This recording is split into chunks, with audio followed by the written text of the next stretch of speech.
Savior, Papa, welcome. Yeah, got it. We're recording. Did I hear? Okay, yes, we're recording. I think I did hear that. Can you hear me? Okay, so I'm not going to allow Buki to talk until I've seen a proper welcome from us. How many welcomes can I see from us? Savior, where are you? Where are you? Where are you? Where are all the welcomes? Yeah, I've seen Dr. Princess. She said, welcome. Welcome to the house, Buki. Yes, yes. Buki said, welcome. Yeah, so we're getting there. It's coming up. It's coming on. Welcome, my darling. Oh, yes. Somebody else say, well, fantastic. Good. Warm welcome. So that's a proper house. I said, keep my aha. I can see people welcome. So thank you so much for welcoming Buki. Buki, you're welcome to House of Serious. It's a pleasure to have you here. And I'd just like you to say a wonderful hello before we go into today's questions.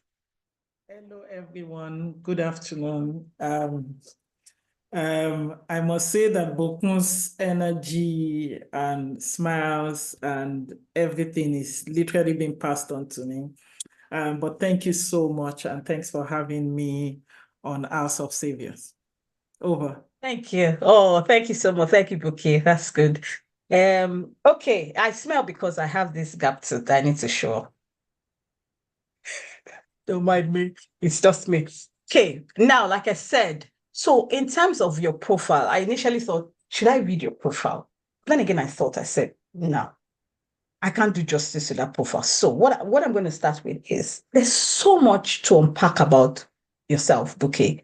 There's so much you've done. So as soon as PF sent me your name, I just went to Google it. Hey. And I just went, wow, she's done so much. And I'm going to ask you a question later, maybe towards the end, about somebody that is in that space as well. You might know her, or you might be close, or you might not be, but I've had some dealings with her. I just thought I'll touch on that. So I said that there's so much to unpack about you, and because everyone celebrates all your accomplishments and everything. But for us as House of Saviors, the first question would be, who is Buki Shonibare?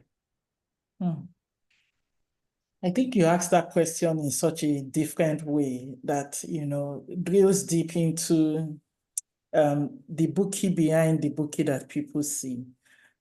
People see Buki Shonibare, but there is a whole lot of layers, before you come to that Buki that people know in one way or the other.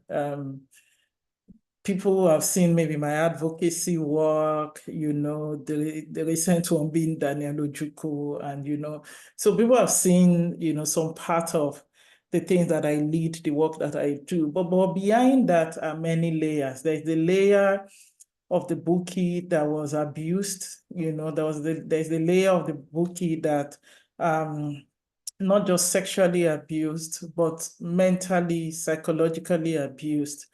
And those forms of abuse are often not talked about because we don't have physical scars to show for them. And so a lot of times people find it difficult to be able to relate to the things that they can't see. If you don't have, scars that shows that, you've been beaten or you've been slapped, it's easy for people to just, undermine those experiences that you have had. So the Buki that is behind the Buki is the Buki that endured abuse right from age 12. I started enduring abuse from when it wasn't known as abuse. My first experience of sexual harassment or sexual molestation was at age 12 by my uncle. And I usually like to call him by name, Uncle Johnson, because a lot of times it is empowering for survivors of sexual violence to be able to call their abusers by name. For a long time, I didn't admit it. Other than that, the rape that I experienced at age 18, coincidentally, it was also a Johnson. His name was also Johnson. And there was a time I was writing a movie script, fighting Johnson, fighting Uncle Johnson, because I called both of them, whether they're Johnson or Uncle Johnson. There's also the Buki that was deprived of education. I couldn't go to school when my mates were going to school. So a lot of times when people read my profile, the profile that you will find online, you will see a lot of academic qualifications. but I am not my academic qualification. I am more than 3 masters, 2 degrees. I'm more than the girl that went to Oxford. I'm more than the girl that went to Nottingham. I'm more than that. There is a whole lot more that makes me who I am other than those things. I'm also the bookie that, I've experienced divorce. I think this will be the first time I'll be saying that word publicly, even though my divorce got completed a few years ago, but I rarely talk about it. It's a part of me that I intentionally shut up from the public. There is nothing on my profile or my social media handles that points to the fact that, I was divorced. I'm divorced, and a lot of people still refer to me as Mrs. A lot of people still think, that I'm still married, and so there's that layer as well. And no matter how smooth you try to manage your divorce process, it leaves a dent in you, a dent that sometimes, is forever there, And so just to wrap up that answer to that question by saying that whatever people see is not what it always is. I am made by the sufferings that I endured. I am made by the scars that people don't see. There's a whole lot that drives the things that I choose to do and the things that I choose not to do. There's a whole lot that drives the advocacies that I jump on and give my life to. And there's a whole lot of story, of struggles, of battles, that shapes the me that I am. And finally, I was having a conversation with someone a few weeks ago. The person asked me what the meaning of Invictus is. I can't remember. I think it's Tosin, I think it's Tosin Pesco. I can't remember if it's her or someone else. And the person asked, so what's the meaning of Invictus? And I said, Invictus means unconquerable. It means being invincible. It means being undefeated. And that a lot of times describes who I have become and who I am becoming, that despite all of those things, I am that woman that is made of the sufferings that I have endured and of the grace of God that abounds. Thank you. Wow. Okay, just the first question, and honestly, you have left me speechless. First, I want to celebrate your vulnerability. Thank you for being vulnerable and for sharing that information, especially because you've not shared it anywhere. We're honored to be among the first to hear, and we want to appreciate that you count us worthy to be able to hear that part of your story. Because if you didn't, we didn't have to, have to share it. But honestly, I celebrate that. I think one of the things I'm taking away from what you said, especially because you shared your story from the heart. Like I said earlier, nobody can share your story like you would. Imagine what, you know, Google has about you. It's all about your accomplishments. But this is now you're sharing with us your behind the scenes, the things that make you so. And you said two things. You said some things that I've picked two key things. You've made us realize that you're not defined first by your accomplishments. You're not defined by those roles. You're not defined by those degrees that you've gotten. And again, you've also made us realize that you're not defined by the struggles or the things that you've gone through, but rather you see these things as a badge of honor, as your own scar that makes when people say, what have you been through? You can say, look at it. This is it. You can't buy that. You can't use money to get it. It's something that you have to go through as an experience. So I celebrate. And honestly, for everybody here, if you're still at that point where you feel that, oh, I don't have a story or my story is not, I want to tell you that listening to this, whatever your story is, whether it's the strengths, whether you've had so many accomplishments, whether you've had struggles, you've been through abuse or one thing or the other, honestly, this is your time where you should own your story with pride, because your story is not the same as Bookie's. Bookie's is not the same as Bukun. We all have a story, and somebody somewhere needs to hear that story. So own your story with pride and be willing to share your story. It might just be the thing that somebody has, because I've learned from Bookie's stories and I'm like, wow, As like somebody said she's a 5-star general. Honestly, you are indeed. If we look at if we look at it of the army, you're a general because you've got your scar, you've got your generals don't just get the stars by shouting, oh, I'm the general. No, you've been through some battles, you've won, you've come out conquerors. So thank you again for your vulnerability, and thank you for sharing that part of your story with us.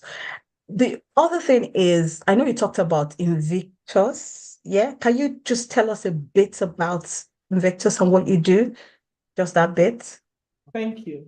So Invictus Africa started out as the Light Foundation. I was living in England. Funny enough, so this space I'm going to be very vulnerable. When PF reached out to me 2 days ago, he was like, I want us to dig into your story. So I'm going to be very vulnerable and open. And it's not to evoke any emotions.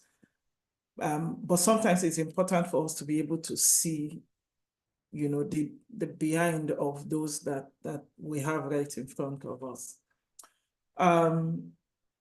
So sometime early 2000s, 2005, I think I moved to England. And I moved to England because I had been abused. I was working with a boss who insisted on sleeping with me. And it was quite difficult because if I lose that job at that time, I would not be able to take care of my siblings and my mother, because at that time I was the breadwinner of the family. And so losing that job, 13,000 naira salary here in Abuja, I had moved to Abuja in 2003. Losing that job meant that I would not be able to meet a lot of responsibility. So I stayed on, despite the fact that the man would, touch me anyhow, the man would grope me anyhow. He would do things like, so this is his table, and then he would take his pen, throw it on the floor and ask me to come over his table to come and pick that pen there. And while I'm bending, he's looking through my clothes, he's trying to touch me. And I had to bear that because I couldn't afford to lose that job. Until it became extremely difficult, especially at the time where I remember one day he said we were going for a meeting. It was in the night, and I was living in the same compound then. And he said we're going somewhere for a meeting, and I got into the car, and he asked me to put my hands on his private part and just be working on his private part. And it was a decision for me to say that, sir, I can't do this. And it was like, what is, and I remember the many things that he was saying to me. What is wrong with you? What is so special about you? Aren't other people doing it? Is it not just to touch me? Blah, blah, blah. Why are you being selfish? Why are you being unfair? And the man is an elder in the church. And which was why I jumped on the Bill Factor in both case, because I understood what was going on. I understood having gone through that particular situation. And so he was like, so at some point when I wasn't doing anything, he just parked on the way and asked me to get out of his car. And I walked back home that day. Now, when you have been knocked down and that immediate moment, you can't cry. You don't even know that anything has happened to you. I didn't cry. I didn't do anything. I just walked back home. Like I just took it as my fate and something I needed to just continue to deal with until I get out of it. The only thing, which is why I never judge people who are prostitutes. I never judge people who are sexual sex workers. I never judge them because I could easily have fallen for that man because I had responsibilities. My mother's responsibility was on me. My father's, my younger ones, they were in school then. I suspended my going to university because I needed all of my siblings to go to school. So if I stop that job, who is going to look for the money to pay for all of those things? And so I was enduring everything. The only thing I knew I couldn't do was to open my legs for that man. Until March of 2005, when, Sun Tzu, the person who wrote The Art of War, in that particular book, he said something. He said, for every war, there is a turning point. And so the March of that year, it was actually February, it was my own turning point where I said, I can't bear this, any longer. And so, I literally just resigned. and I moved to the UK. And then when I moved to the UK, I moved to the UK on a visit visa. And then moving to the UK on a visit visa meant that you can't work except, and then I got to the UK, the people were giving me different options to be able to work, to be able to live there. I wasn't willing to do that. They said I would have to do care work. Somebody said I have to buy somebody's passport that has indefinite stay. Like, for those of you who know what I'm talking about, these options that people give you. And so I had to battle. I'm running away from this environment that reminds me that makes me believe that my body is nothing but something to be touched without my consent. And then on the other hand, I'm in a country where I just feel that if I walk my way around, and then there are options being presented to me that I just couldn't do. And so I won't deny the fact that while I was in the UK, I did some of those work. I was a care worker. I did care work for some months until I couldn't bear with it any longer. I was always vomiting. I was always irritated. Now, there are people who do care work, and anybody may be here doing care work. I believe there are people cut out for it. I am not cut out for it. I just couldn't do that thing. And then eventually I came back to Nigeria. So by the time I came back to Nigeria in 2006, that was when I started the Life Foundation while I was in England. We're doing small leadership trainings, myself, Dayo Israel, Yinka Oguntoyinbo, like some young people then in the UK. Dayo was studying at the London Metropolitan University. Dayo is the current APC youth leader. So all of us were there. Young people were all just doing different things. So by the time I got back to Nigeria, I tried to register the Life Foundation. CSC messed it up and said the Life Foundation was vague. I have to use another name. They added family empowerment to it. It was just one long name that I couldn't connect to. Over time, we started using Girl Child Africa. But during pandemic, now before that, the Chibok girls were abducted. When the Chibok girls were abducted in 2014, I joined in starting the Bring Back Our Girls movement. And then all of that advocacy delved me not just into the world of advocacy, but into the world of human rights protection, as well as the world of humanitarian assistance. So for a lot of people that knew about my work, I was always in Chibok, in all of those communities, Mesendari, Konduga, Bama, Banki, all of those places. I was always going there providing humanitarian support, particularly educational support. So we set up makeshift educational facilities. We'll do school in a bag, put age-appropriate school bags. We would respond to humanitarian crises. Sometime in 2007 or 8, there was the Benue flooding that happened. I mobilized money, and I remember on Twitter, we raised over 5.6 million within 2 days, because I went to Makurdi, where those things were happening, and I was taking videos and I was posting it online, and people were donating. Daystar Church, Pastor Yemi, Pastor Nickel donated, Pastor Godman Akinabi, Pastor Yemi Davis, and all of us, everybody just literally contributed, and we went to Benue. The video is there online, ID Kabasa. And so I told Pastor Nika Adeyemi that don't just contribute money. It will be good for you to be there. And she said, I just confirmed something that the Holy Spirit had told her. So if you see the video, you will see me, Pastor Yemi Davis, Pastor Nika Adeyemi, Pastor Godman Akinlabi, ID Kabasa. We all went there with trucks of food, of clothes, and we had 3 days. The medical team from Global Impact Church also came, and we had a massive moment of what I would call kingdom work. But you see, all of that led to, this deepened work around humanitarian work. During the pandemic, I decided that I don't just want us to operate as a full NGO that relies solely on donations and grants, that I wanted us to be a limited by guarantee so that we can generate income internally for sustainability. And so we changed names from, at that time, Girl Child Africa, we changed to Invictus Africa. And then Open Society Foundation was the first that funded us. And from there, we just grew from there. So to answer that question directly, Invictus Africa is a social enterprise, is a civic organization, and we promote human rights and gender equality. We do that through data-driven advocacy, through capacity development, and we use digital technologies as well. We started She TV, our online TV platforms for women by women on content relating to women in 2007. She TV is an online TV. We're setting up our studio now. We hope to go fully mainstream.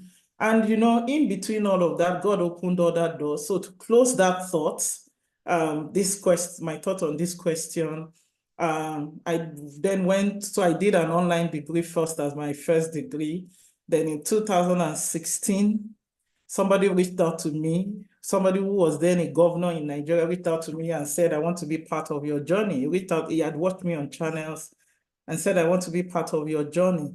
How can I be part of your journey? And I'm like, in what way can this man be useful? And then one day he just dropped that, go back to school. So I sent him a message and I said, sir, I've always wanted to study law, but I can't afford it. And he said, look for the school. Now, nobody has heard this story. I'm not sure PF, as I'm close to him. I'm not sure Tosin, as I'm close to her. I'm not sure they've heard this story. And the man said, and it was DM on Twitter, and the man said, go and look for the school and let me know how I can contribute to your journey. He said, I want to be part of your journey. And I said, yes, sir. So I went to look for the school and I saw Bayes University here in Abuja.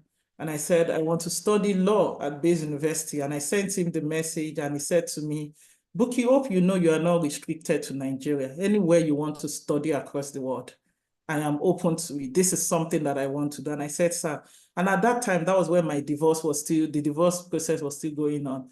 And I didn't want my daughter to be separated from her dad. So I said, sir, I would prefer to do it in Nigeria. And he said, yes. I went to Bayes University, found out Bayes University then was collecting 1,250,000 per semester. I would never have been able to afford that kind of money. I told the man said, okay, when is the next resumption date? I said either May or September. I said, let's do September. I would have gathered myself. And I said, thank you, sir. He said, but I should go and do the initial registration. I did. In between that May and September, I got the Mandela Washington Fellowship, went to the US for 6 weeks, did the fellowship, came back, and resumed at Bayes University for my law degree. I resumed in 2016, finished in 2019, and that's because I entered from 200 level because I already had a degree. I finished my law degree with a first class. We're just two that finished with a first class in my set.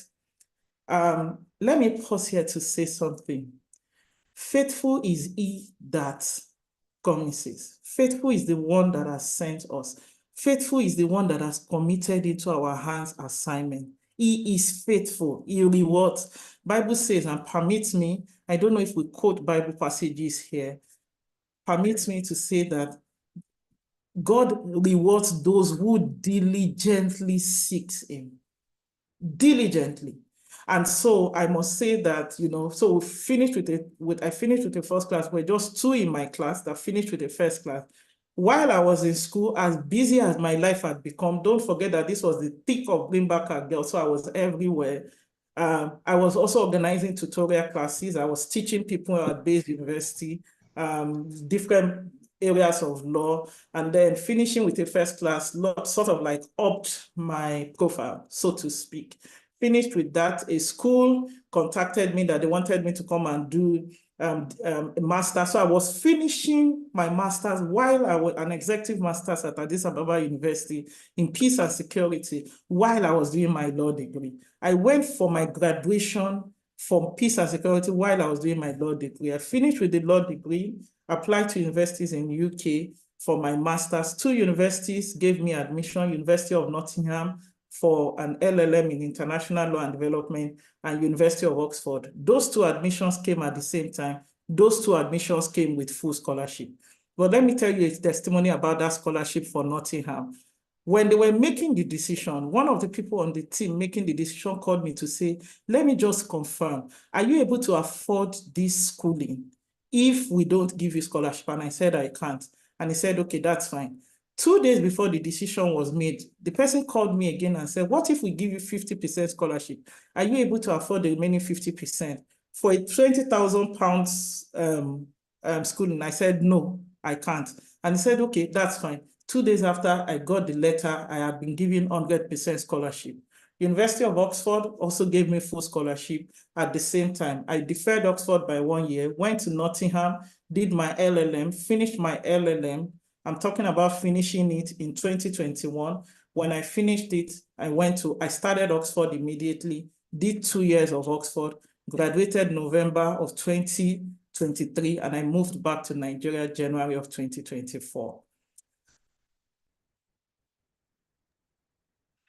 Hey. Let me say something. Please come. I'm sorry. Let me say something. Let me say something. For every seed that I felt I had sown, God rewarded it. And, you know, like I was saying to somebody, that it is not of him that willeth, it is not of him that runneth, it is of the Lord that shows mercy. If there is a Muslim among us, what that means is, it is not about the fact that I will to do something. Bible says that the race is not won by the swift. It's not the person that is the fastest that wins the race. He said, bread is not given to men of wisdom. It's not because you have wisdom that you have food on your table, that you have money. That passage, Ecclesiastes 9:11, concluded that time and chance happened to them all.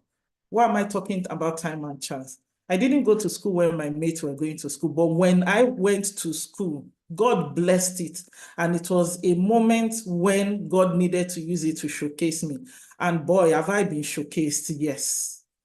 Yes, God has used those things that I suffered and the blessings that he used to accompany them, he has used them to bless me. That's where I am. And that's where I've been coming from. Wow. Are you seeing the chat, Buki? Can you see what people are saying? I Sorry, thought I was, no, but honestly, your story is like a master class. When I said that, I think I knew when I said that no one can read your profile, you know, and like you said, most of these things are not there. You said so much, there's so much juice, there's so much gold in what you're sharing that, you know, I'm sitting back and I'm like, I need to go and listen to the replay because it's possible for one to miss a lot of things. You've said so much, and I really want to appreciate. Thank you so much for sharing. Thank you for your audacity. Thank you for being courageous. And thank you also for the scriptures you shared, because sometimes we get to a point where we start to lean on our own understanding, on our own ways. But, you know, with what you said now, the fact that we should acknowledge God in all that we do. He has a way of directing our path. It doesn't matter whether I went to school early or you're just going now. Honestly, your story is like an onion. You know, there's so many layers, and the more you unfold them, the more, you know, I think, you know, people are getting to see another side of you, which honestly, for us as others, we really do appreciate. My next question. So you've done HR. Once you talk about this law degree, you now had the first class. Hey, the key. Hey. Anyway, so you've done HR and you've even sold Ewagoin. Can you help us with that side of you? What actually drives you? What drives you to the point that you did you did a first degree first, then you did another law degree, then you did a master's degree in Nottingham, you did another master's degree in Oxford. So what drives you? Tell us about that Ewagoin part, and of course, what actually drives you? So I don't mean to be overly religious, but I'll tell you that one thing that drives me has been the desire that Jesus should be revealed and glorified in my life. Jesus revealed and is glorified.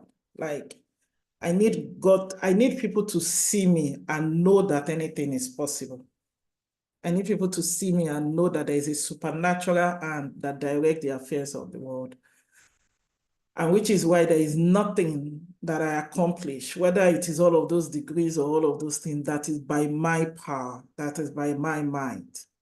So like you rightly said, yes, I sold Ewagoin at some point. So I used to run a business called Bean City. Bean City was here in Abuja. I started it because it was during the same time I was running 555 Consulting. I still run 555 Consulting till date. That's my consulting. 555 is from Isaiah 55:5. It says, thou shalt call a nation thou knowest not. A nation that does not know you will run to you. because of the Lord your God, the Holy One of Israel, for he has glorified you. That is a message for my life. And I got that message in a dream, Isaiah 55:5.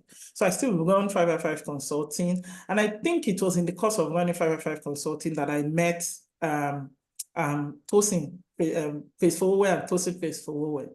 When, then I was doing HR. So I was doing both the Bean City and 555 Consulting at the same time. And also at that time, I was lecturing at Pan Atlantic University, Enterprise Development Center. I was lecturing the HR course then. And so I was doing all of those things as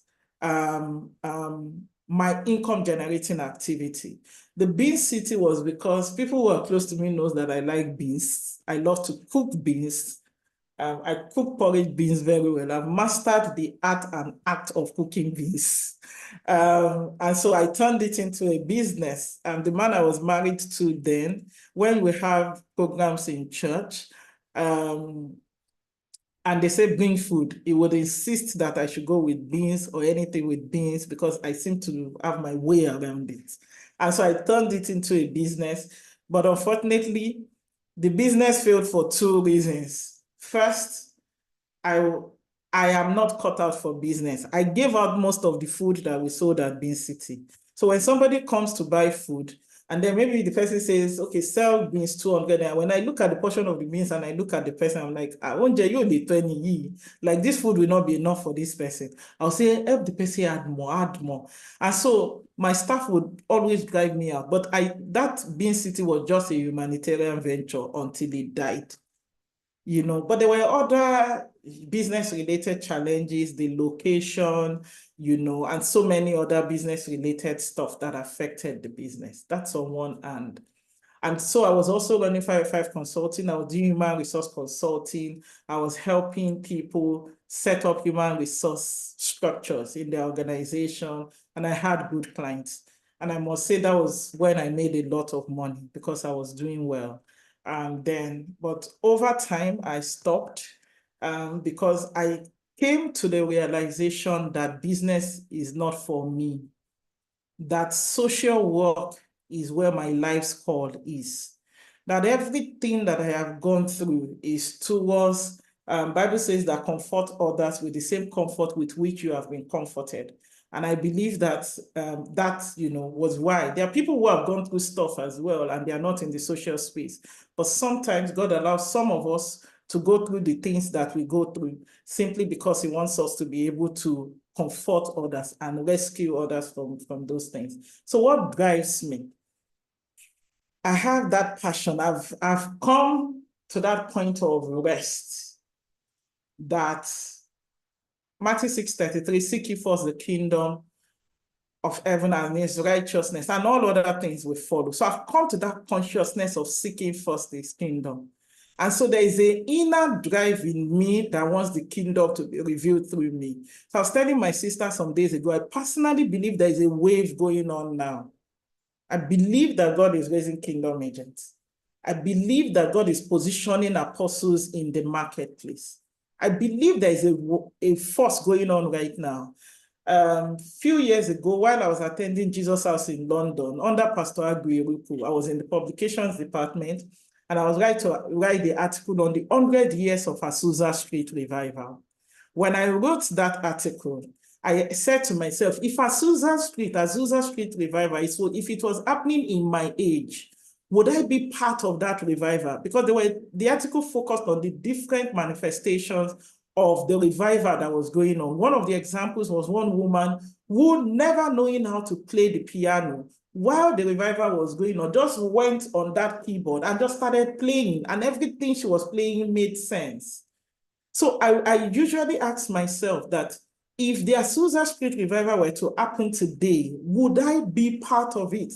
And I believe it is happening. I believe that people here in one way or the other, you are positioned in the different places. And please, you don't have to be a Christian. Bible is my reference because that's the scripture that I know. You know, there are other, you know, superior books that people use, whether Korean or something. Find the element in it, you know, that speaks to your journey. And so for me, I just tell myself that if Azusa Street were to happen today, other than the 100 years that we commemorated, would I be part of it? And I believe that it is happening. It is not just in a concentrated place but I believe that just look at the world, look at the marketplace, look at you listen to some worship songs, for instance. I was listening to City of God by Dunsi.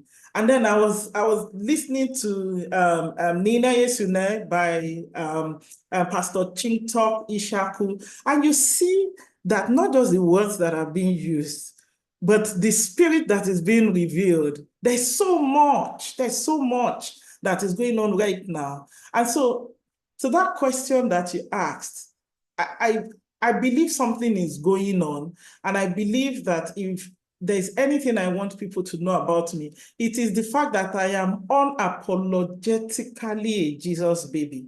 I'm unapologetically a Christian. There is nothing that you see that you admire about me that is not on the backs of the fact that I am building a relationship with God. I am not afraid of that. Few years ago, I posted on Twitter that may Nigeria else succeed.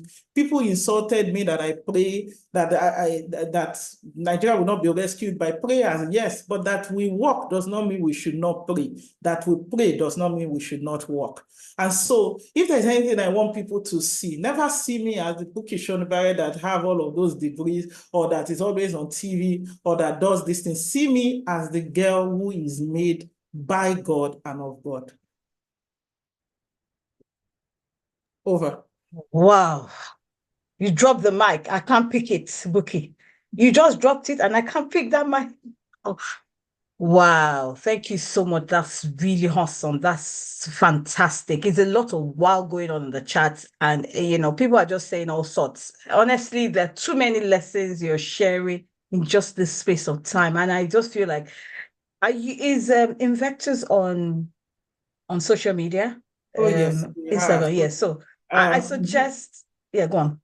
InvictusAfrica.org is our website, yeah. and then Invictus Africa Invictus. all Okay. other social media platforms. Yeah.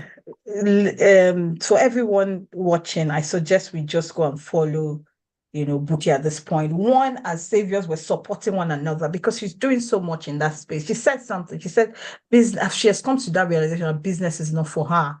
But you know, anything that has to do with humanitarian work, service to humanity, that's her calling. And she has realized and she's just staying in that space. So I suggest, you know, we all try and, you know, look up her work, follow her, see how we can support her, see how we can collaborate.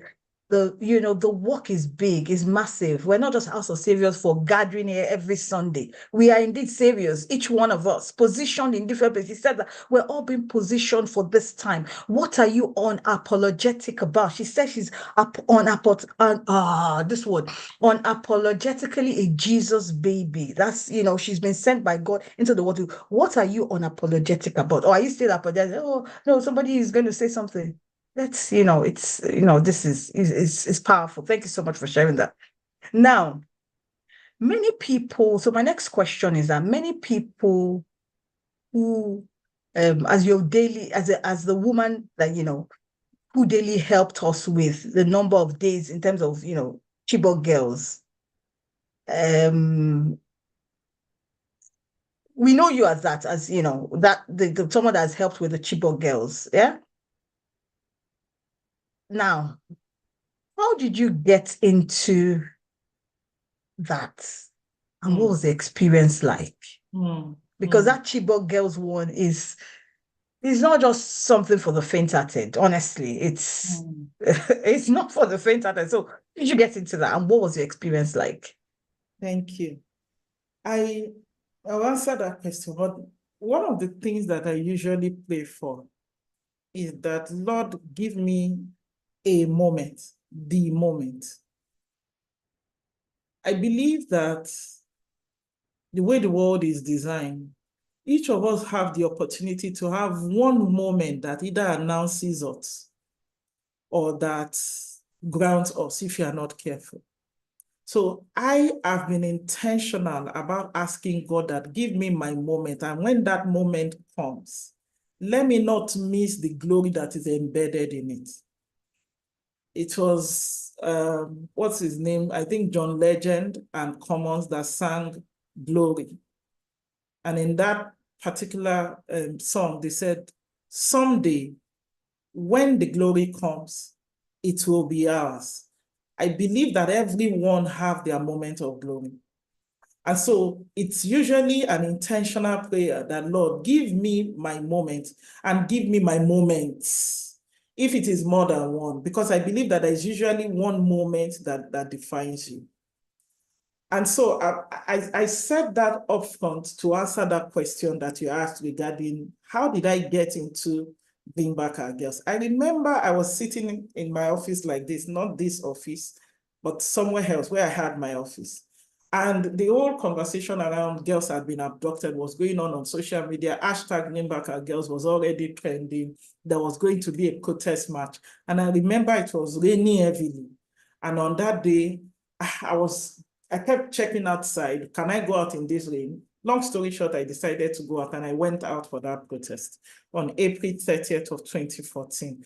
I will not shy away from acknowledging that the unfortunate incidents of the Chibok girls' abduction and the ensuing advocacy, of which I'm a frontliner in that advocacy, was part of what God used to announce me. Nobody may have known about Shonibare if the Chibok girls had not been abducted. So a lot of times from an unfortunate incident, God raises nations. God raises ambassadors. God raises kingdom agents. God raises people using that. And trust me, from Bring Back Our Girls, there were many people that were raised. There are people on this platform that I knew because of Bring Back Our Girls in one way or the other. And so that wasn't the only one in Bring Back Our Girls. There were many of us that were like the frontliners in that particular movement. Of course, there were many people who denied who believed the abduction never took place, and all of that debate was going on. But, you know, that for me was something that was happening, and I was in that particular movement, and God was using it to announce me one way or the other. But let me say one more thing regarding that. During Bring Back Our Girls, I had an identity crisis. So in an advocacy like that, you'll find the hardliners, you'll find the softliners, you'll find people who, you know, are harder, you know, in their approach and everything. And you find people who are softer. And people, you typically categorize me as in the soft category, that even when I go on TV, the way I talk, I'm not, you know, because it's just naturally not in my style. But there's the narrative that if you are an activist, you must be hard, you must be strong, your words must be strong, you must be able to abuse everybody's father and mother. But as a kingdom agent, in the marketplace of activism, there are certain things that I cannot do, even if it has been considered to be the norm in that space. Because the person on whose back I ride, the person whose name I come in the volumes of the books that have been written concerning me. And so the person who have inspired those volumes of books that have been written about me, I bear that responsibility to represent him in all of his values, in all of his principles, in everything that made Jesus, Jesus. You know, 2 days ago when I started organizing the Free Daniel Ojukwu protest, the one that we led to, the lawyer on the team, because for those of you who don't know about the story, a journalist was, you know, unlawfully arrested by the police, and then it was locked, and then 10 days after, we had a protest and all of that, and Daniel was released 2 days ago. But the point I wanted to make on this, we have been exploring back channels, relating with the government, with the police, trying to get bail and all of that and everything. We had the march on Thursday. On Tuesday, Daniel would have been released. We were close to it. Bail conditions, everything were met. And then they said, no, that order from the above, it will not be released. I was at the police station. It will not be released. I said, okay, I left there devastated because Daniel's mom was calling me, Daniel's dad was calling me, the uncle, everybody. I'm the board chair of Foundation for Investigative Journalism. Other than the fact that I won Invictus, I'm the board chair of 2 major organizations. But for this particular one, this was happening, and I'm here in Abuja, and I was the one carrying it. And I left there on that Tuesday very devastated. I left there, came back home, and all I was doing was that Holy Spirit direct me. Teach me what to do at this time so that we can get this boy out on time. By the time I woke up, all the inspiration that I had was that lead a protest.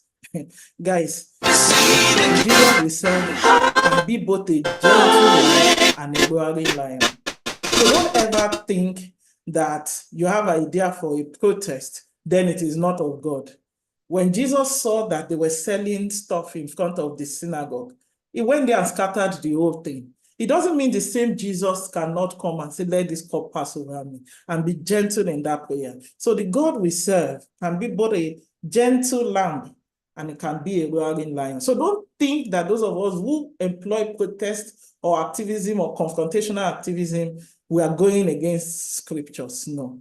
And so to come back to the question that you asked, it is the fact that I'm in that place where there's absolutely nothing that I do that I don't consult the one who I believe has sent me, God, Jesus. And I'm sorry that I'm being too Jesus, Jesus, Jesus. I have no other language. Over. Wow. Oh, you don't need to be sorry. We will take it. Just be bringing it. Give it to us. We'll take it as you're giving it to us. I think one of the biggest things I've learned from just this question when you answered it, you said, God, give me a moment. Give me the moment.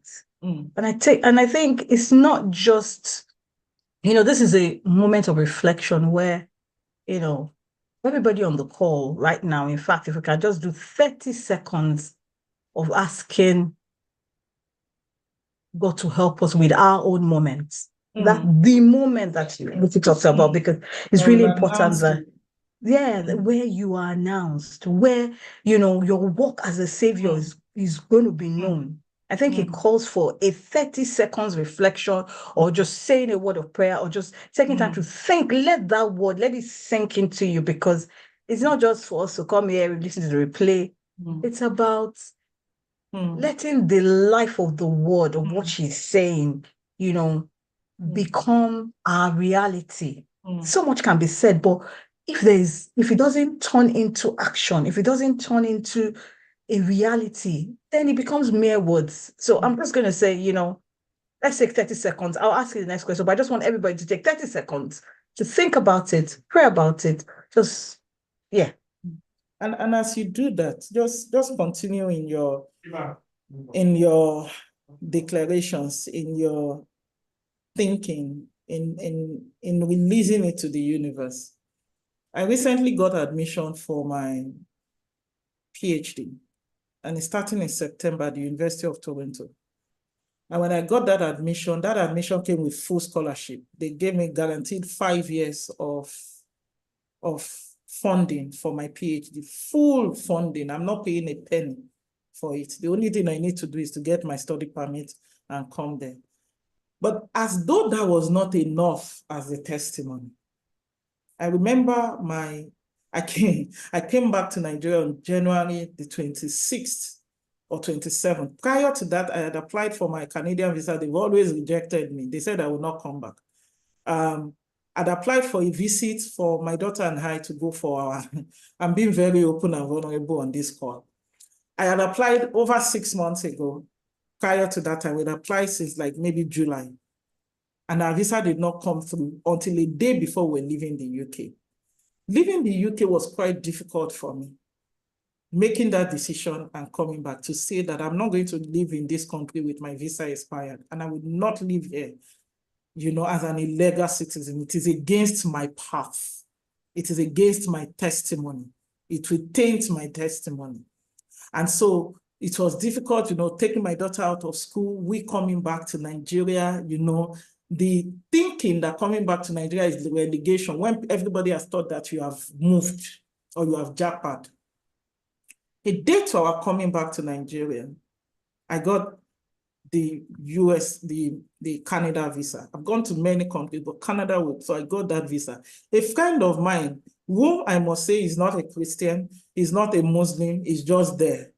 And he called me when I told him, and I'm like, hey, I've gotten this thing. And he said, I said, we have gotten this thing. Damilola and I have gotten this. Damilola is my daughter. We've gotten this thing. And he called me in the night and he said, Vuki, that your testimony makes me believe in God. I'm talking about a guy that does not believe in God. He said, I've been close enough to you to see that your life can be nothing but God. Nothing but God. Now, I'm talking about K is 56, 55 years old. So it's not like a young boy. And he said, I'm also thinking that God brought this to confirm to you that he is in the decision that you have made. We came back to Nigeria January 28th of this year. February 6th, mind you, I submitted my applications. I finished submitting my applications first week in December or second week in December of the previous year of 2023. February 6th, I was coming out of a place and I got an email, and the email says, congratulations. University of Toronto is proud to inform you that you have been given admission for your PhD. And that 5 years guaranteed, and they broke it down and everything. As though that was not enough, when my supervisor had a call with me, and he was like, you know, we're so excited to have you. There are 2 other universities that are giving me admission and this thing. So they were happy that I chose University of Toronto. So we're so happy to have you and all of that. I mean, for you to be the only one in the department. Guys, what that means is, in the Department of Criminology and Sociological Studies, I am the only candidate that was given admission. University of Toronto is one school you apply to, and you know that there are many applications. And the woman was saying, out of many applications, everybody just believes that you are the one that must come. I'm saying this to whoever is trusting God for those miracles that you believe is impossible, that anything is possible, regardless of where you may have come from. So as you think of a moment, the thing about moment is like a drop of water. It drops like this and it has ripples. I will not disconnect my advocacy and the work that we were doing on Bring Back Our Girls from every other thing that has been built on that. The admissions, the fellowships. In 2021, I became a Ford Global Fellow. I'm able to afford certain things because being a Ford Global Fellow means that you have a lump sum of money, and I'm talking about thousands of dollars. And the fellowship simply says that, see, we recognize that you have worked, but take this money and any major thing in your life that you need to settle. And guess what? For people like us, you are either trying to settle to make sure that you have a house to yourself, or you have something. That's what that fellowship is about. And there is that ripple that happens from it. So when we say think and pray in whatever language, in whatever religion, for your moment to come, it may be publicly announced or not publicly announced, but one thing you will know yourself is that this is the moment, and that moment has come. Over. Thank you so much. Thank you. I'm just conscious of time, but honestly, can stay here and hear your story audible. Because of time, I need to come and start to round up and let you go. Now, I'd like to ask you 2 questions in one. It might look like, this thing just because of time. Would like to know the update on the Chibok girls. Yeah.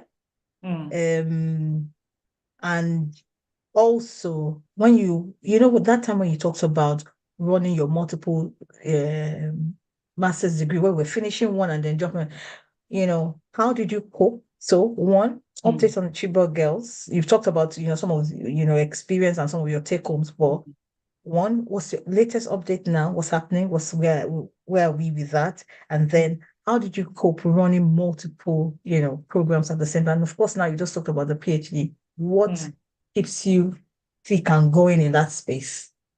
Thank you. Let me start with how did I cope? No, let me start with the Chibok girls. So far, in April, we commemorated 10 years since the Chibok girls were abducted. And in Victus Africa, because we work with data, we've tracked over time the number of girls that had returned, when they had returned and everything. We also tracked the number of abductions, school-based abductions that has happened between when Chibok happened and now in the last 10 years. So far, as of April, when we're doing the commemoration, 185 girls had returned and 91 were still in abduction. However, last week, or was it this week, another Chibok girl escaped. And so now we have 186 girls that have returned and 90 that are still in abduction. The girls that have returned, we have success story. At least one Chibok girl is currently doing a PhD in the US. She got a scholarship, yes, from Jubilee Foundation or so. They took her to the US. She did a degree. I mean, 10 years is long enough. All of those degrees that I mentioned to you were gathered in the last 10 years.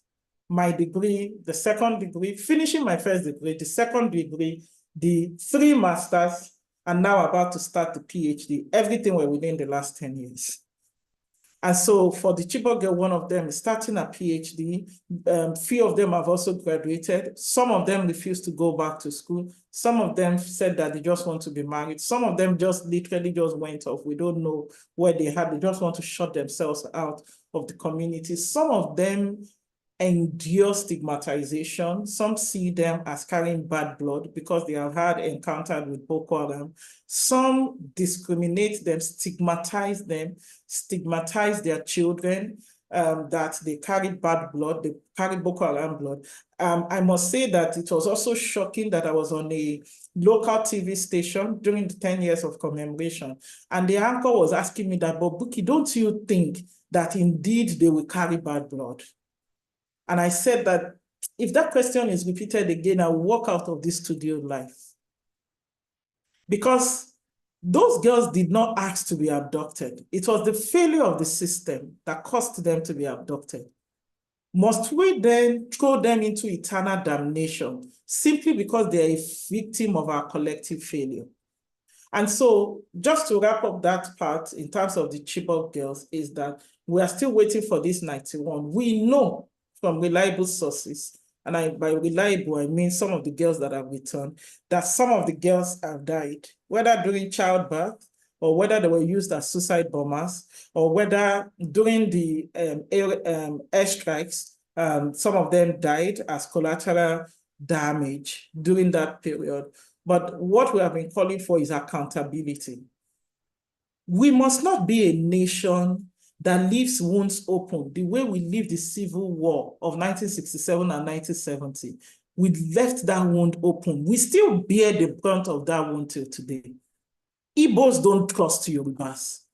Yorubas don't trust Igbos. And so there is that element of deeply seated ethnic-based polarization, simply because an unfortunate incident happened, but we never closed it properly. Look at the Rwanda genocide, 1994. Thousands of people were killed. What did they do? They set up the Truth and Reconciliation process. I've been to Rwanda, I've been to the Memorial Center. In the principle of transitional justice, one of the things that is asked for is that do memorialization and put measures in place to make sure that you prevent a reoccurrence. We did not do that as a nation.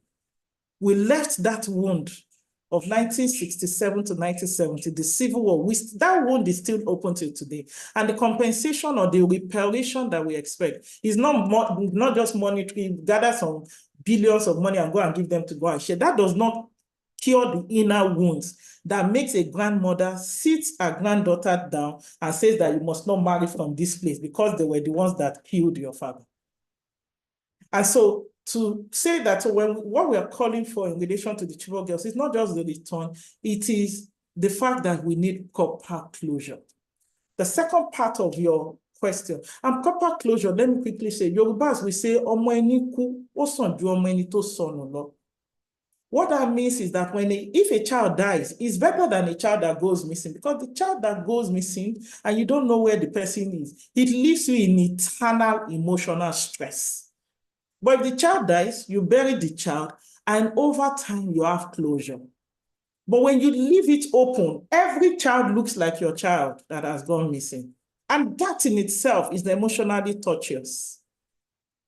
Which is why we've asked that Nigerian government, at least you know the names of the girls that have died, announce to their parents, do reparation, do compensation, and then work towards bringing back the remaining. Otherwise, the 38 parents that have died so far will not be enough.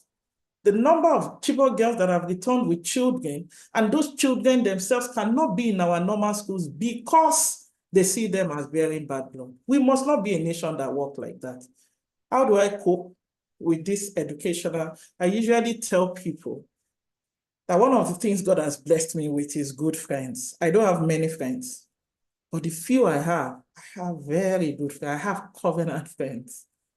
I have friends that I can, anyway, I don't wear wig, but I can literally do my Yoruba like this and sit with them and have very honest. My friend Tomiwa will say, and that Bukola, this is a peeling conversation. We have conversations that peel us and make us very uncomfortable. I don't have many, but I have few. And so the support I needed, for instance, when I was doing those masters in the UK, were more emotional than physical. My daughter is a teenager, so I don't need somebody to be doing child minding. All I needed was that emotional support when it becomes difficult to be able to pay my monthly bills, when it becomes difficult that I'm alone with my daughter.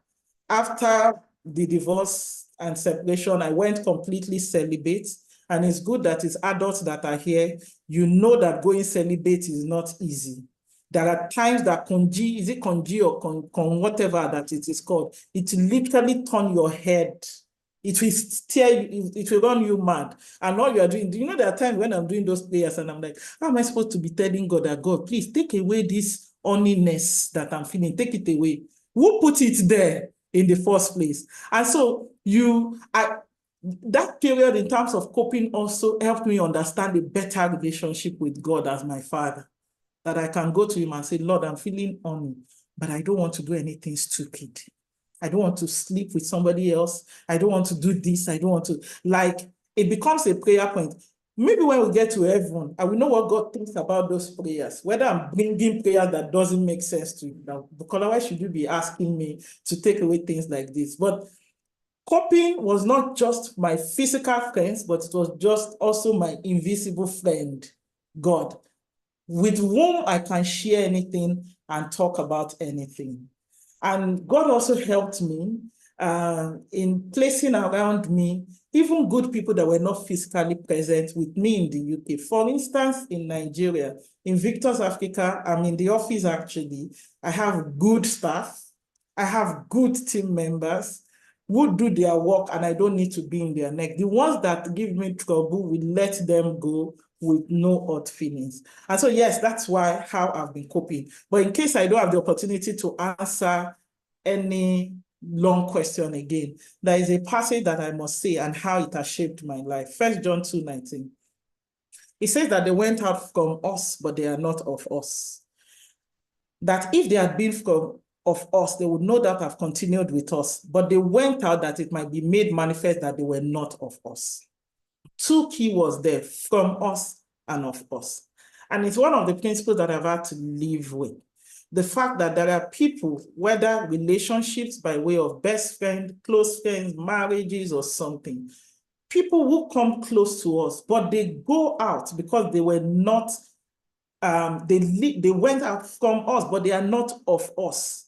And one of the things that I have learned so far is that I must be surrounded by people that are of God, that are of me. Somebody being of you means that they share the values you share, they share the principles you share.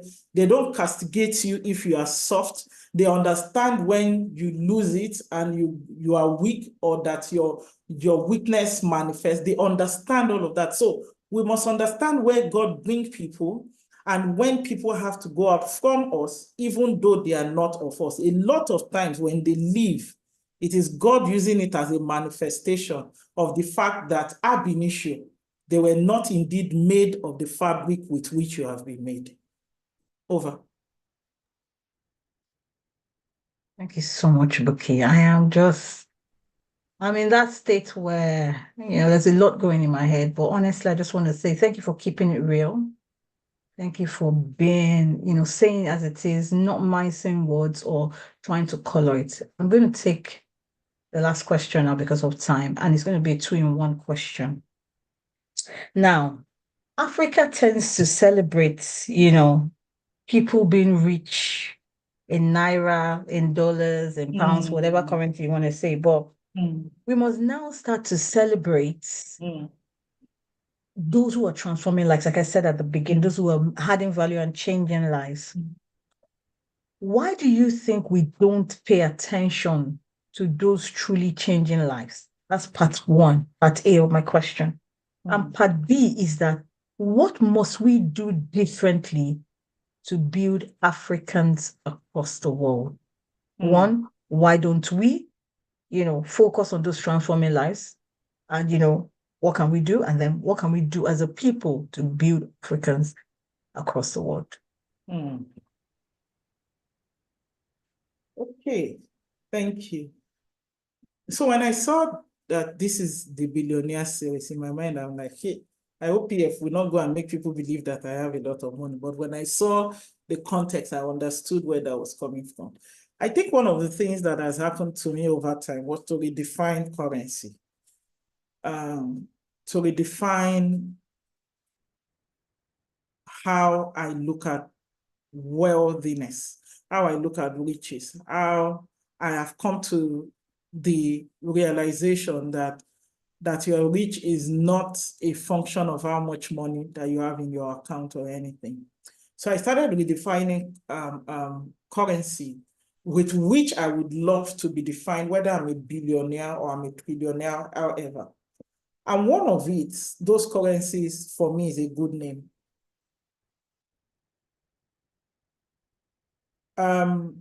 A good name, such that if you mention Shonibare anywhere,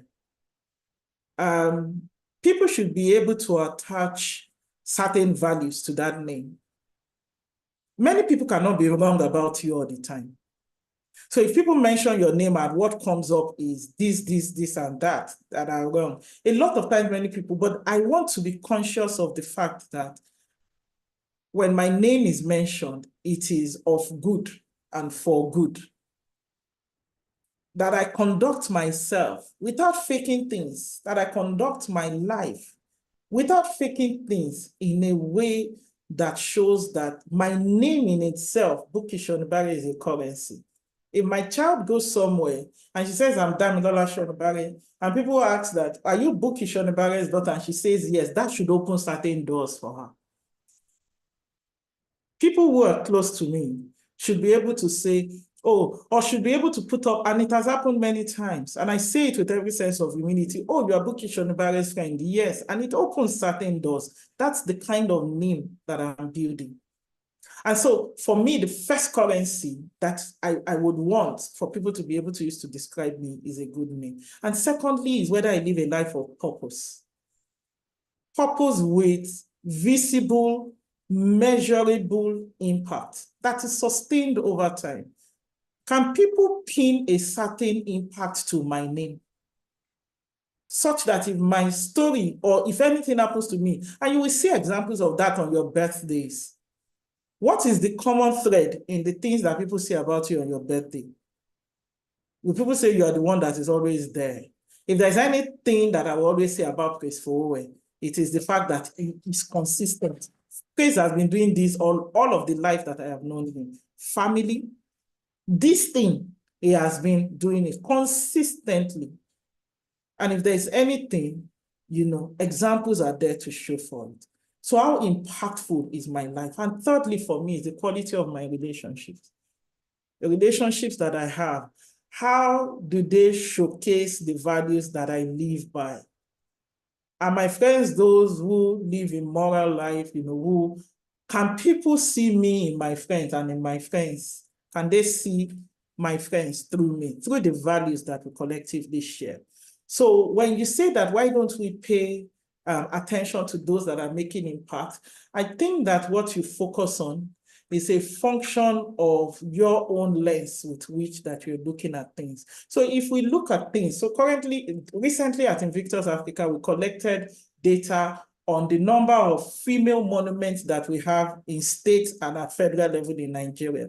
We wanted to see how many people, how many women are showcased in monuments. And we realized that only 4 out of the 65 national monuments we have in Nigeria are women. Does it mean only 4 women have contributed to our collective history? No.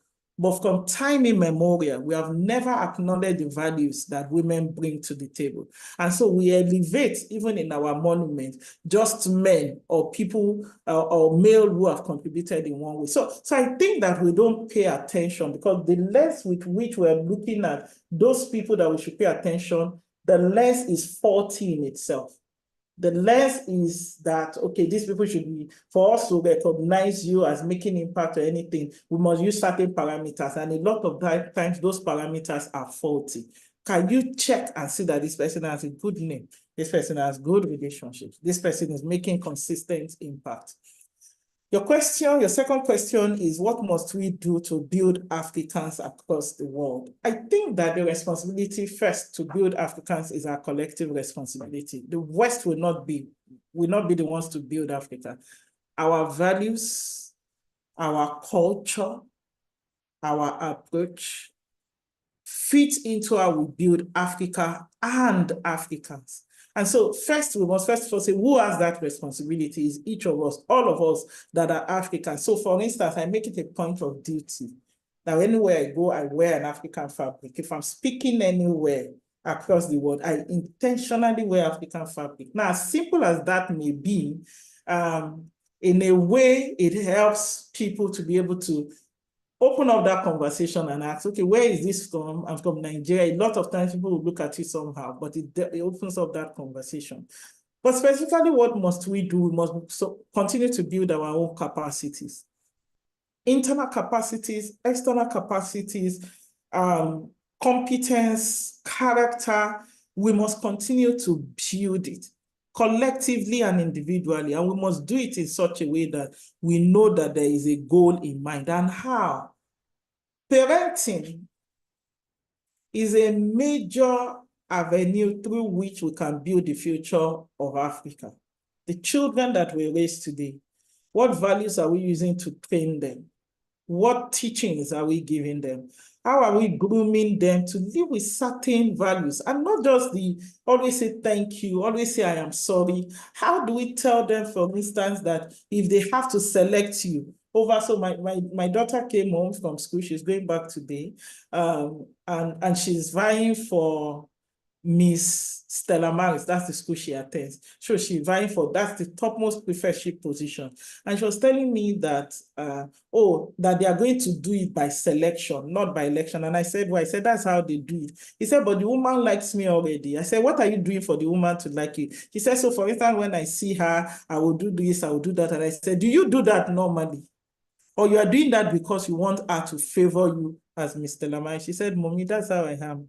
That's how I always, So we must always consciously, for every opportunities that come up, we must use it to build values. We have a generation also where I don't think the boys that are being raised today are being prepared for the kind of girls that we are raising. We are raising girls that are independent, that have their own voice, that are career-driven, that have multiple degrees. We are raising girls who own their own voice and their own agency. We must raise men who will be able to cope with such kind of women. Otherwise, we will lament about the fact that this woman is not submissive, this woman is not respectful, this woman is not contributing to the home, this woman is not taking care of the children, she's supposed to cook my breakfast, lunch, and dinner. Guy, that world has moved. The girls of today that are becoming the women of tomorrow, they are not going to be kept by men of those days. Change strategies, the world has moved. That's how we should build Africa.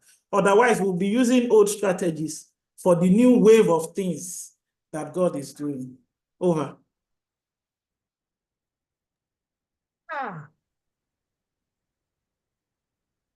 Hey, look, we should really leave it. But honestly, oh, come on. I don't know what everybody else is feeling. I'm not even watching the chat. It feels like it's only me and Buki that she's talking to me, talking to my generation, talking to my generation. That's the way I feel, because honestly, all the things she said so far, I just want us to appreciate her. I don't know if anyone's got a question I want to put in the chat. I don't know if we have time to answer it, but thank you from the depth of our heart. Thank you personally from me. Thank you on behalf of House of Saviors. Somebody said, please come back, Biko. You can read the chat, so you allow the words that people are saying. Let it, enjoy the words. Live in this moment where people are appreciating you. TPF, I told you I was going to do you. I said it. Today I'm going to do you because I can see today you want to not... pepper them gang. He's not part of this show. I beg. Okay, yeah, TPF, quickly go for a question so that we can just say, yeah, go for it. Go for it. Yeah. Thank you, Bukola, for this session.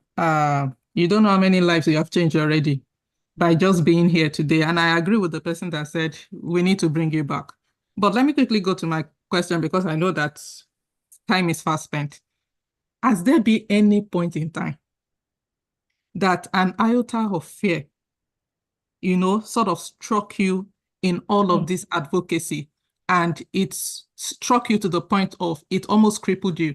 At some point in time, I had a conversation with one of my mentors. And one of the things that we got out of it is the fact that, see, I had so many things in my brain, but I have this thing called fear. How do you deal with it? Or if at any point you've had it, how did you deal with it? Because I know that I speak for myself, and I know I speak for a couple of other people who have at some point in time had lofty ideas, but fear has kept them from manifesting. Thank you. That's a peeling question. Two things that happened that have caused fear that almost make me stop. First, we went to Banki. Banki is after Maiduguri, then Konduga, then Bama, then Banki in Borno State. Banki is when the Nigerian government does, what's it called, negotiation for release of abducted people. Banki is where the exchange is done. So there's a hill there where they do the exchange. So and that place is within Sambisa Forest, but that's long gist. So one of those times when we went for humanitarian work, we were coming back. First, the Nigerian military man warned me that I can't go as a civilian, that they may abduct me. But I insisted that I don't want to be a humanitarian worker that just sends things there. I need these people to see normal people like us and know that they are not alone. And so we went there, and when we got there, we finished what we're doing. When we're coming back, we were ambushed by Boko Haram. They had laid landmines on the way. Thank God that the military vehicle that escorted me to go in had this detecting device. They detected it, and we had to be taken into the bush. We had to put our heads down. I was asked to remove my clothes because my clothes was, the color would attract people. And it was the most fearful experience. Now, I compressed that story. But it was the most fearful experience I've ever had doing this work. And when I came back, the military men told me that for them to have done that, it means that they have spotted me and they have marked me, that I should stay back from the Northeast a bit before coming again. And so I didn't just stay back from the Northeast. I became afraid. So I was always watching my back, that for these guys to have done this, and all of that. So that was one. And then secondly, when I led the Biodufato Imbo the campaign against Biodufato Imbo after the Busola Dakolo case came out, the most of the attack that I received were from the church and were from church folks, including the people that went to church together. In fact, some of them came on Facebook and used my divorce to insult me. That me that cannot keep a marriage, how do I want to fight for the nation? They found a linkage to it. Pastors, apostles were calling me and were raining curses on me. They will open Deuteronomy and, rain curses from it and be reading it out to me and all of that. And it was when they started bringing in my daughter that it became really, really scary. I left social media for 3 years after that period. And people didn't understand because people were using touch not my anointed, do my prophet know how as the scripture to attack me for leading the campaign to against Biodun. But mine then was, if this guy had been found wanting, and trust me, for my position as a human rights advocate, I have a lot of these stories and evidence at my hand, but a lot of things you can't come out to say. If this guy had been found wanting, so long as he keeps standing on that pulpit, no survivor or victim who have experienced the things he has done will be able to cope well. Step off the pulpit and let somebody else take over the race so that proper investigation, unbiased investigation can be done. That was all we were asking for. But of course, the church came for me, the church came against me, and it was the first time of me knowing what it means to experience mental trauma. I went through mental health issues.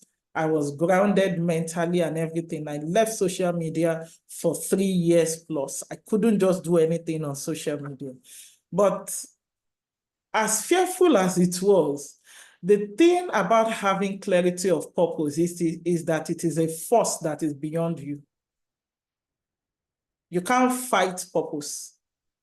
You can't fight assignment. If God has called you into certain things, no matter the impediment, even when you are at fault, Bible says that even the captive of the mighty shall be set free. Like this person was lawfully captivated, is a lawful captive. Even that captive that is lawfully in captivity will be set free. So even if my mistakes, or even if I made mistakes and everything, even in that mistake, I will not be grounded.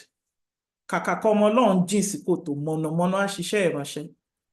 that means for those who don't understand Yoruba is that rather than for me as a child of God, rather than for me to be grounded, God will send his grace and his mercy to make sure that you are lifted up. So yes, have I had moments of fears? Yes.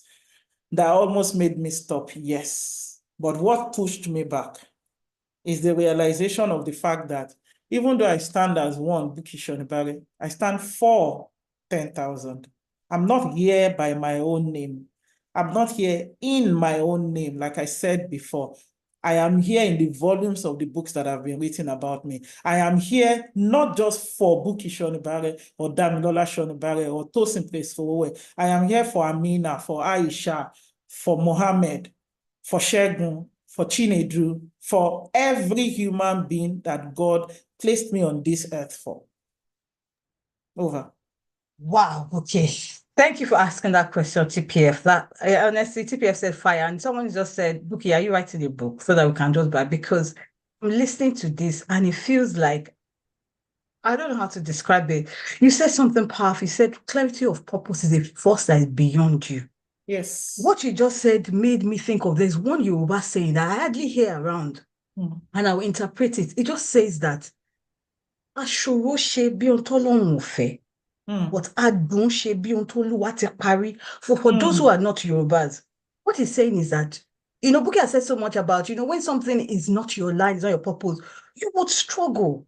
And what that's saying is just saying is that something becomes really a big struggle when it's not your purpose. But when it is what you are called for, it just feels like a finished work. You will walk into it. You kind of just start to move, and great, everything just happens. So thank you so much for sharing that. It's just, Buki, sorry, not Buki. No, Wura has got a hand up. And Wura, that's the last question. I saw someone coming. The king of boys. I can see that you're around. What's the other name? Jama Machine, Atupa. I can see that you have entered the building, so I'm going to ask you to just say hello. But we'll take Wura's question, and then we'll go on. Okay, a quick preamble. Thank you, Buki, for the last comment you made. That actually just brought tears to my eyes. The saying that you came for everybody. I don't know why that moved me to tears. And a lot of your story resonates with me. I think it may be a bit of a quote-unquote lame question, but my question has to do with returning to Nigeria. I am in the UK. I came for school, and it is something I'm considering seriously because just like you, I will not stay illegally, not for any reason. In fact, I keep saying if I get a ticket today, I can be home tomorrow. But of course, for my children and their education, I'm also divorced, and so that is an issue so to speak. And just this morning, I was journaling about how I came out of that relationship literally with nothing. So, so to speak, now I don't have a home like that. So being back in Nigeria after your sojourn abroad for so long, yes, you've got the backing of all the things behind you, but how has that been for you? If you wanted to stay in the UK, but for whatever reason you couldn't, how has been being back in Nigeria after being abroad so long been for you? That's my question. To be honest, thank you, Wora. To be honest, I've been the happier version of me. I'm fulfilled, I'm addressed.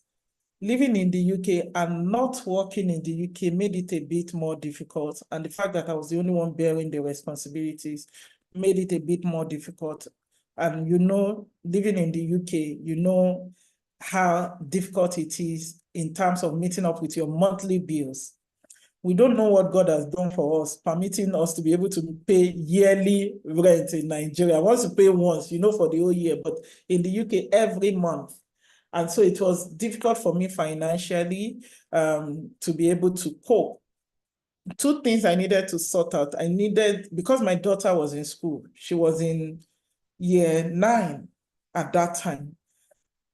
And then breaking her school, bringing her back to Nigeria, I was concerned about how she's going to cope. So my daughter was the reason why I considered staying. I applied for Global Talent Visa. Unfortunately, I applied under a wrong category. And by the time my feedback came back, I was told that this would have been the better category. But the fact that I made that mistake of not applying through the proper category, I just thought it was God just trying to communicate something. And then people were giving me options of buying certificate of sponsorship. You will get this, like all of those options did not align with me, right?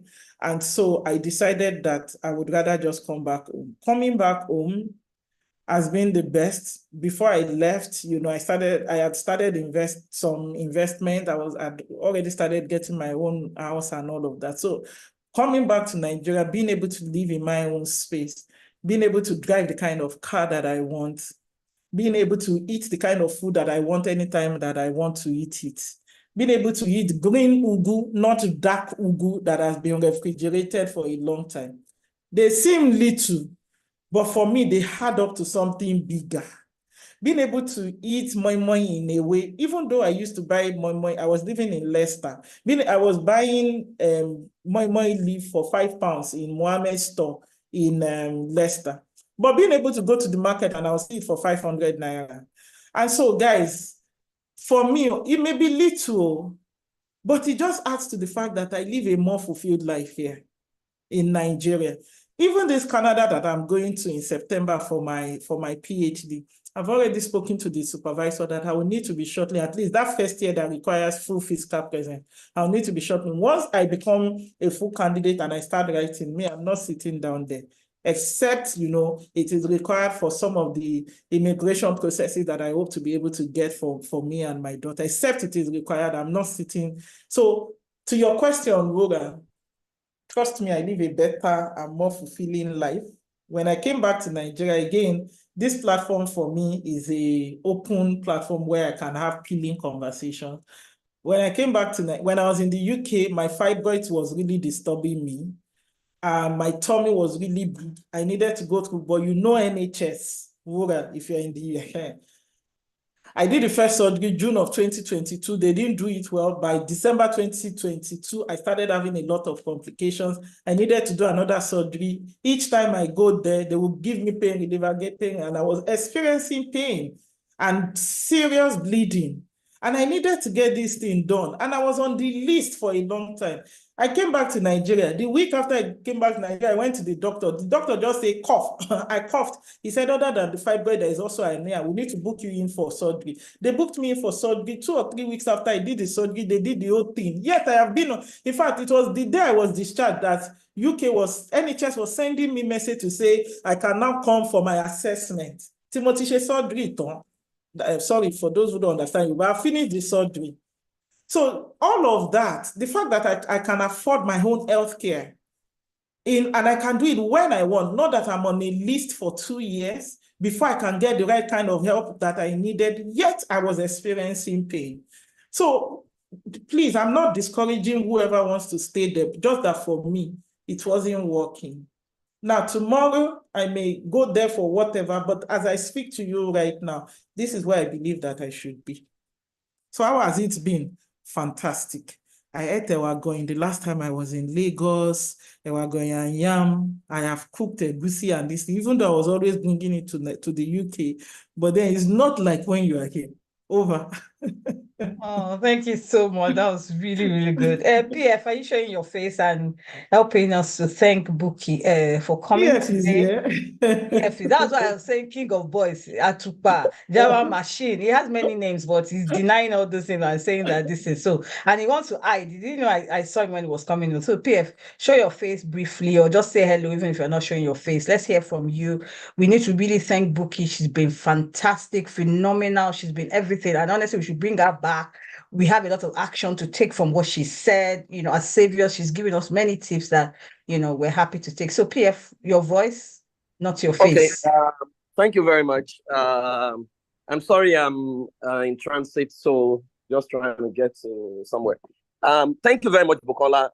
Buki is like my adopted daughter, and I'm so proud of her. I've been a regular in her life, and she's someone she's done literally everything possible, to get to where she is, and I'm glad that she's also very accountable. Well, I mean, hearing a story about how she left the UK, really touched me in a different way, because that's one of the things House of Saviors UK is now working on. We're on the verge of setting up businesses that will be able to help our people, get a proper stay back in the UK. And it's one of the things, because I mean, if Buki was an Indian, she wouldn't have those kind of issues, right? That's what Indians community have done, right? She wouldn't have many of the things she talked about in the UK. And many of our people, if they were Indians or Chinese, but this thing about Africa, about everybody in their silos, everybody joining some denomination, everybody, we're just doing little things. And so at the end of the day, we can't gain traction. We're going to stop that.